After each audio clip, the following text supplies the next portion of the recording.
Hello and welcome to another EDH gameplay video brought to you by MTG Mudster. Errated to have affinity for generic goblin noises. Hey gang, and welcome back.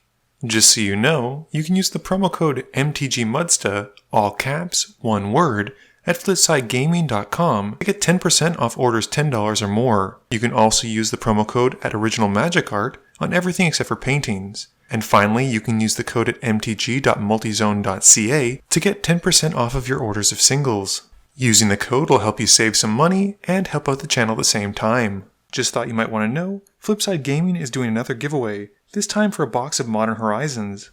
From May 13th until June 16th, if you place an order of $10 or more, you'll be entered to win. You can now also enter for free by mailing Flipside Gaming a self-addressed envelope or postcard with your information on it.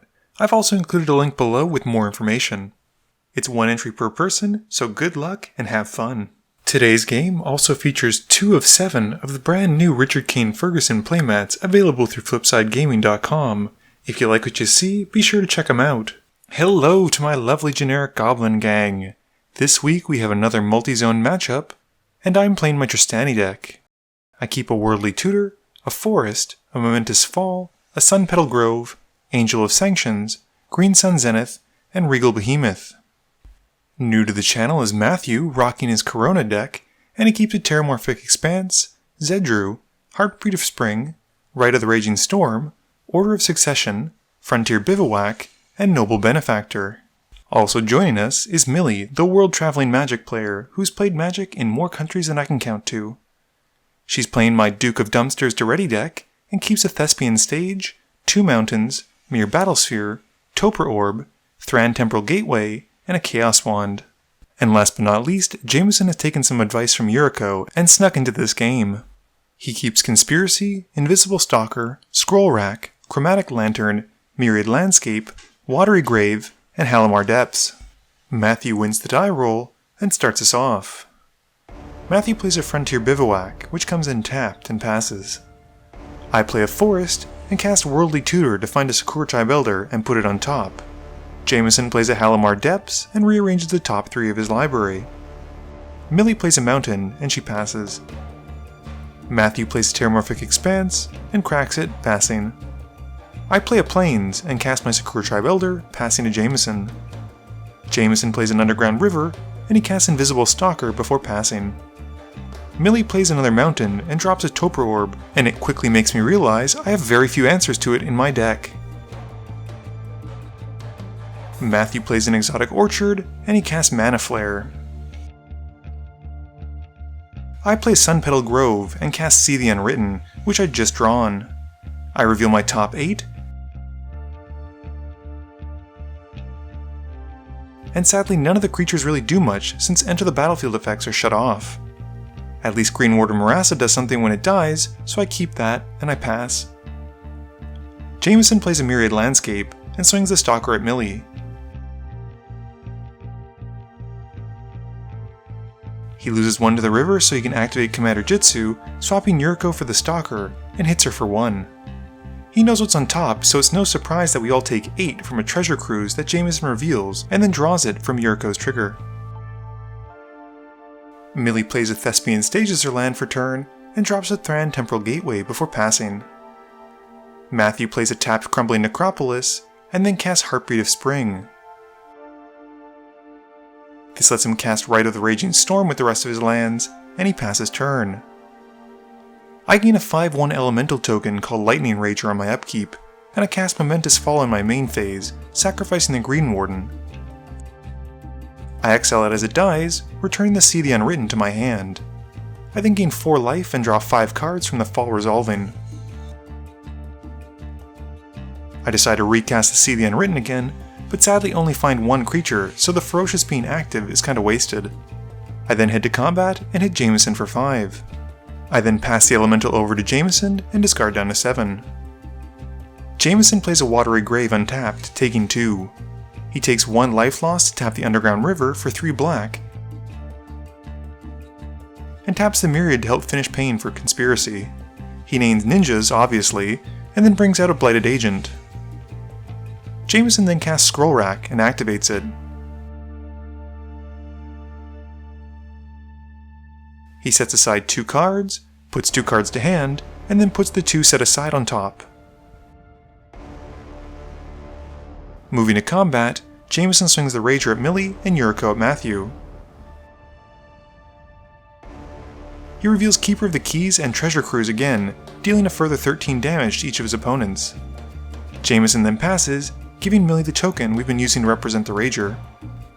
Millie casts Chaos Wand in her main phase, which is just such a fun card for EDH. She activates it and targets Jameson. He reveals Rags to Riches, and Millie decides it's not worth it to cast it and bottoms it. She then uses the remaining floating mana to cast a Mind Stone and heads to combat. The Rager goes at Jameson this time, who blocks with the Agent until he realizes the Rager has Trample and decides to just take the hit.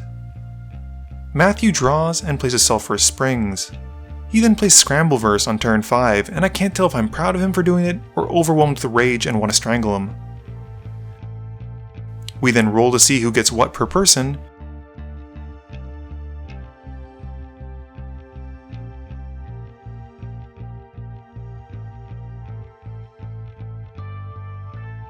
and the table ends up like this, with me coming out somehow ahead. Matthew then casts Order of Succession, and he chooses right. We then all swap 1 creature basically, and Matthew then casts Zedru once this is all done, and things suddenly make sense. I draw and activate Scroll Rack in my main phase, setting aside my hand and putting that many to hand before putting the originals on top. I then decide to activate Chaos Wand and I target Jameson. He reveals until he hits Portent, which is just so disappointing. To express my disappointment, I hit Jameson for 5 with the Rager. I then pass and give Jameson the Rager token. I get to draw on Jameson's upkeep from casting the Portent earlier, and Jameson plays a Swamp in his main phase. He's not entirely sure if he should, but considering how the game is going, decides why not, and casts Enter the Infinite. He draws his entire library like a boss, and he puts Temporal Mastery as his last card, although he doesn't have to, he just wants us to see it anyway. He also realizes he didn't need to play the Swamp earlier to cast the spell, and we all agree to let him swap it for Reliquary Tower. He then casts a Soul Ring, Mana Vault, and then an Aetherflux Reservoir. We then see a Strionic Resonator, and Jameson gains 5. Millie gains a Rager token on her upkeep, and brings up Papa Doretti in her main phase. She then unticks the Walker, discarding 2 and drawing 2.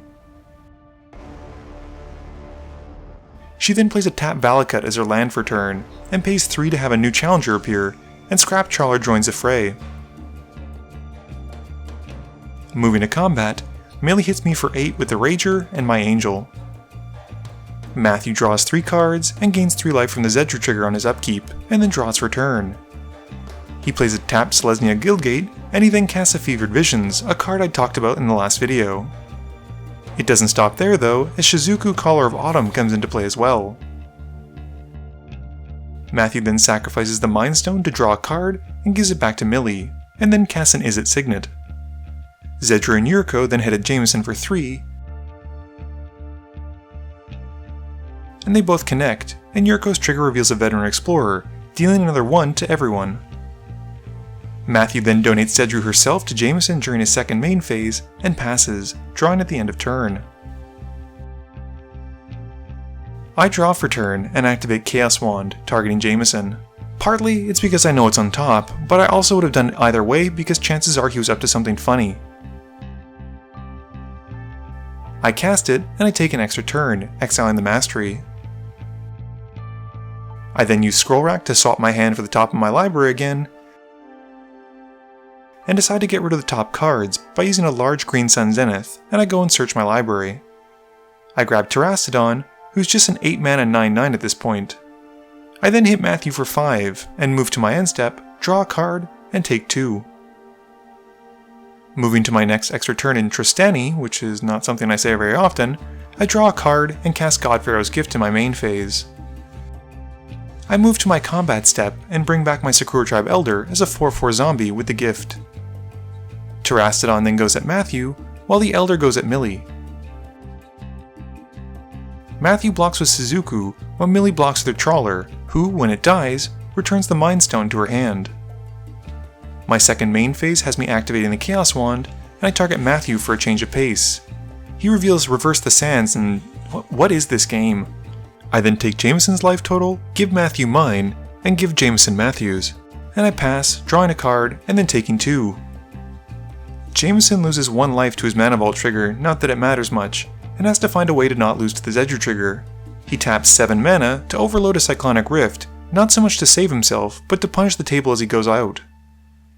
Jameson then casts a Lim-Dûl's Vault because he wants to go out on his own terms, and failing to be able to draw, Jameson loses the game.